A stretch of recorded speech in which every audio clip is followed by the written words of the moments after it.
আমার এলাকায় এত বড় সাহসকার, ইসলামের কোরআনের দাওয়াত বন্ধ করার সাহসকার, তাকে জনগণ দেখতে চায়। ঠিক কিনা বলে? ঠিক কিনা বলে মুসলমান? তাকে দেখতে চায় আমরা। সে কে? আগুন নিয়ে খেলবেন না, আগুন নিয়ে খেলবেন না, খবরদার বলে দিলাম। নেতা হওয়ার আগে হুজুরের কাছে দোয়ার জন্য যায়, ঠিক নেই?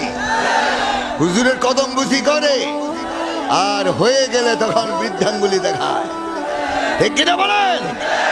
মুনাফিকি ছেড়ে দেন, আল্লাহওয়ালা হন, মানুষের সাথে সহযোগিতার হাত বাড়ান। ঠিক কিনা বলে মুসলমান? মানুষ দোয়া করবে, আর এই অন্যায় আচরণ করলে বাহাদুরি করতে পারবে জমিনে কয়েকদিন। মরার পর একটি লোকও তোমার কবরের সামনে দাঁড়িয়ে দোয়া পড়বে না এবং তোমার জন্য দোয়াও করবে না। ঠিক কিনা? ঠিক কিনা বলে মুসলমান? অন্যায় করবেন, জুলুম করবেন, খবরদার। কাকে বলি আপনারা বুঝতেছেন, নাম বলার দরকার নেই। আল্লাহ আল্লাহ হেদায়েত করুক, দোয়া করি, আল্লাহুম্মা আমিন। আমার পিছনে বহু মন্ত্রী নামাজ পড়ে, আলহামদুলিল্লাহ। প্রত্যেক জুমায় প্রায় 20-25 হাজার মুসলমান আমার পিছনে নামাজ পড়ে। মন্ত্রীরা লাইনে বসে থাকে চুপচাপ, আমি ওয়াজ করি চুপচাপ শুনে, ওনারা বাধা দেয় না। ও টিড্ডি পাখিগুলি বেশি গরম, ঠিক কিনা? টিড্ডি পাখি গরম বেশি। ঠান্ডা করার ঔষধ কি এদেশের জনগণ জানে? এই সমস্ত কর্মীতে ঠান্ডা কিভাবে করতে হয় দেশের মুসলমান জানে। প্রয়োজন বোধ ওষুধ দেওয়া হবে ইনশাআল্লাহ। রাজি? আরে রাজি? আল্লাহু আকবার বল, আল্লাহু আকবার।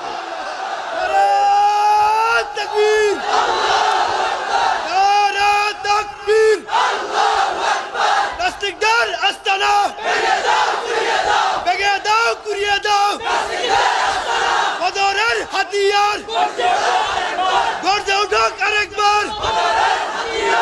আল্লাহ কবুল করো, আমিন। অনেকে কিন্তু দেখতেছি অনেক বুড়ার চেহারা একটু কালো, তকবীর শোনার পর একটু চেহারা মলিন। এ বুড়া, খবরদার। তকবীর শোনার পর যদি চেহারা কালো হয়, কোরআন শরীফ হাতে রেখে বলবো, কসম খেয়ে বলবো, তোমার মৌত ইমানি হালতে হবে না। ইমানি হালতে মৌত হোক চাই, জানটা কাকে দিয়ে দিতে হবে, মাল কাকে দিয়ে দিতে হবে, প্রয়োজন বোধে শাহাদাত বরণ করতে হবে। ঠিক কিনা বলে মুসলমান? আমাদেরকে ভয় দেখায় কোনো লাভ নেই। আমাদের পিছনে সিআইডি লাগানো আছে, কোথায় যায় কি বলি, এগুলি আমরা পরোয়া করি না ইনশাআল্লাহ। কেন তোমার পিছনে আগে আমাদের আগের থেকে সিআইডি লাগানো আছে। আল্লাহ পাক আমাদের সকলকে কোরআন মুআফিক চলার তৌফিক দেন।